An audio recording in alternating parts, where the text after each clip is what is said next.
All right, so I went down this morning and got the title work done on this thing.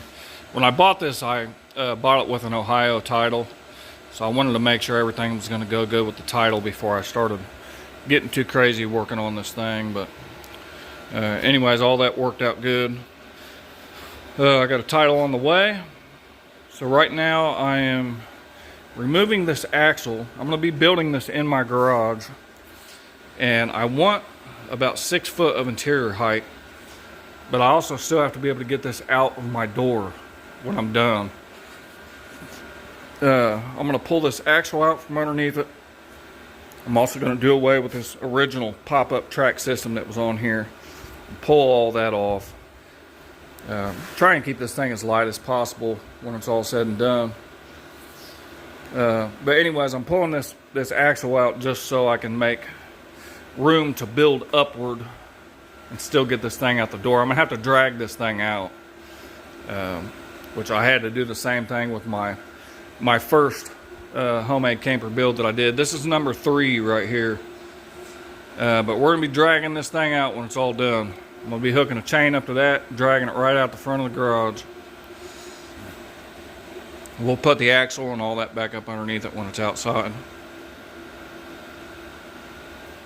So I got 2 bolts, you can see on each side. Get them out, and then the axle will come out and I'll be able to move it up out of the way. Alright, so here it is flat on the ground. I got the axle out from underneath it. I got the rest of that track system that was down here that went to the original pop-up camper. I also took the step off. You can see it over there up against the wall. Just to give me some more clearance. So this is as low as this thing could possibly sit. It's sitting on the axle mounts right now on both sides. In my first video, I showed you guys I had a bent piece of steel right here. I got it cut out. I went down and picked me up another piece of steel to go in there. So I'm going to go ahead and get that welded in, and then I'm going to weld in a couple pieces that are going to go from here to the center, because this is going to be a V-nose. I'm not going to come out real far towards the front because I still want to have a decent turning radius, but I am going to bring this forward into the center of this. So I'm going to be welding a couple of steel beams on the left and right side up here. Alright, so I got that little side brace welded in there, and I took this piece of aluminum, it's just a straight piece of aluminum that I had, and ran it down the side when I welded that in, just to make sure that everything was going to stay straight. Alright, so I went up and picked me up some steel from the steel yard, and I just got these sitting on here right now. You can see where these lines are that I've marked. That's where I got to cut the tops of those off.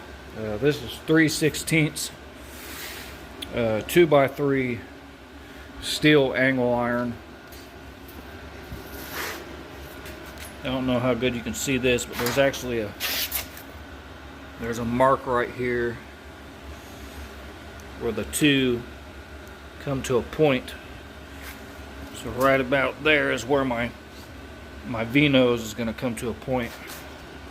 So this basically just gave me something for my wood to set on, for my base for the bottom of this to set on, give me a little bit more support up here on this front portion. Alright, those are on there.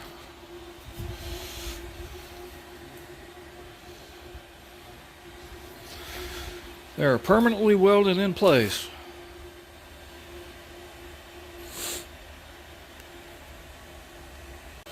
So I went ahead and cut this lip off the front of this.